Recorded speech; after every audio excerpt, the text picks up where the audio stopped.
Welcome everyone, it is Dylan from Class 1A, bringing you another My Hero chapter breakdown. This week we have chapter 363, Those Who Defend, Those Who Violate. We kick off the chapter over Bakugo's dead body, where Monoma thinks back to joint training, and the pledge for no casualties that Bakugo gave. Seeing Genus kneeled over Bakugo here is absolutely heart-wrenching. To rub salt in everyone's wounds, Shigaraki blames Aizawa for sitting back, which angers Mirako to no end. She was so close at the hospital to killing him. Maybe she could have prevented this. And this is exactly what I would expect from this fight. At this point, most of AFO should be in Shigaraki by now, so they should be kind of one being, and the classic AFO move is just to rub salt in everyone's wounds right after a big fight, and to keep that calm, cool composure. And when things were already looking grim, back with Todoroki and Ida, we see Dabi burst into flames and stand back up. I know deaths aren't certain in this series, but Onuma is not looking so good right here. Okay, and that small glow that we saw back in 352 was the phosphorus move being prepared. And this just really drives home the point of how skilled and how psychotic Dabi is. Like, he has dedicated his entire life at this point to just studying his work for revenge, and this is the output of it, just being able to copy a move like this. Now going from worse to even more worse, Skeptic is back in the picture and has hacked into the hero's base of operations. And it seems like they're going after the bunkers here, because right after the Skeptic scene, we see a bunch of civilians in the bunkers. We see the teachers from the hero makeup exam, and we see these two characters here that we haven't seen for a really long time. And the last time we saw them was in 342, when we saw that they were spies among the civilians here. Regardless, I have a bad feeling about what's coming next for them. And we end the chapter back in Gunga Mountain Village, where we see for the first time All For One in his true human form. And here he drives home the point of what the final line and what the title means. Heroes are those who defend, and villains are those who violate, driving home the point that this is where the momentum of the fight is really going to shift, and the heroes are on the back foot now. I also just wanted to talk about the reveal of AFO and his actual true face.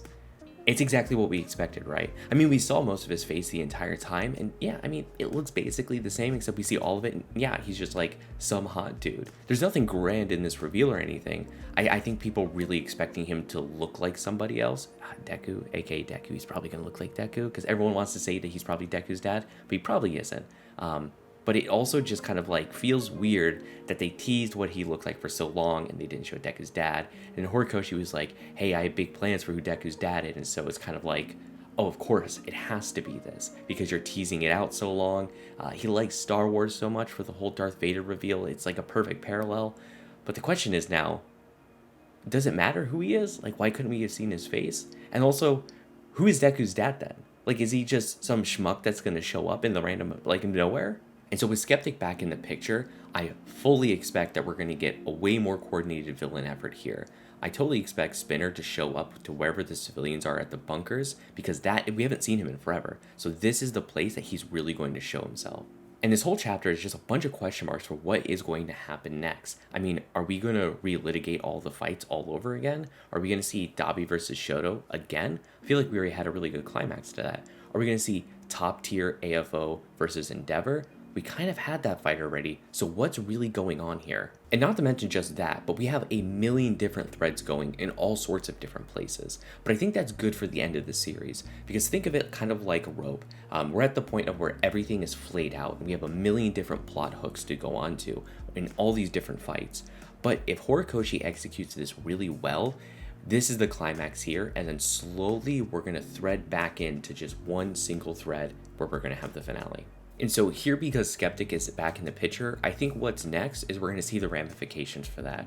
I think whoever is going after Deku right now was probably sent there by Skeptic. So we're probably going to deal with that. We're going to deal with Spinner and his entire crew and probably attacking the UA bunkers. We're going to deal with these, I don't want to say smaller fights, but these more coordinated fights that are happening by Skeptic.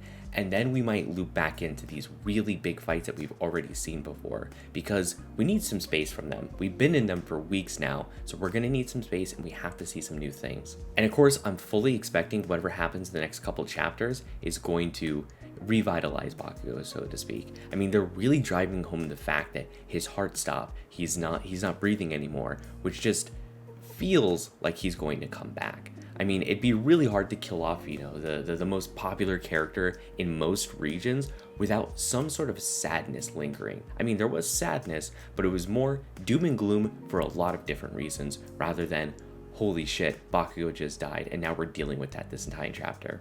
I think regardless, things are going to get very grim for here until we get another turn from the heroes. It's going to be good, it's going to be exciting, and I'm loving every chapter so far, and I hope you all are too. So thank you all so much for watching or listening, and I'll see you all next class.